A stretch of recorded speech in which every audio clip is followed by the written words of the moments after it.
Hello viewers, আমরা আজকে দেখব গুগল রিমোট ডেস্কটপের মাধ্যমে কীভাবে কন্ট্রোল করা যায়, অথবা গুগল রিমোট ডেস্কটপের মাধ্যমে কীভাবে অন্যকে কন্ট্রোল করতে দেওয়ার প্রসেসটা।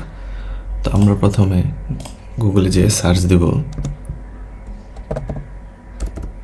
Google remote desktop. তো এরকম ইন্টারফেস এসে যাবে। যেমন গুগল রিমোট ডেস্কটপ আমরা জানি গুগল অনেক ট্রাস্টেবল একটা প্রোডাক্ট। তো এখান থেকে গুগল রিমোট ডেস্কটপে চাপ দেব।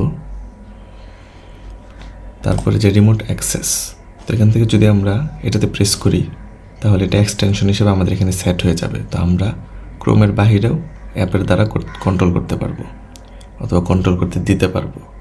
আর রিমোট সাপোর্ট হলো শেয়ার দিস স্ক্রিন, হলো আপনি যখন অন্য কাউকে আপনার কম্পিউটার কন্ট্রোলের জন্য অ্যাক্সেস দিবেন সেটা।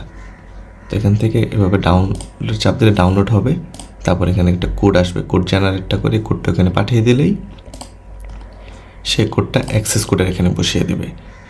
যে অন্য কোনো কম্পিউটার কন্ট্রোল করতে চায় সেই কোডটা এখানে বসালেই সে কন্ট্রোল করতে পারবে, অ্যালাউ দিয়ে দিলেই হবে, এতটুকু। তারপর এভাবে ইনস্টল করার পর ডাউনলোড দেওয়ার পরে যেখানে জেনারেট কোড এসে গেছে, জেনারেট করে ক্লিক করার সাথে সাথে এখানটা কোড জেনারেট হবে।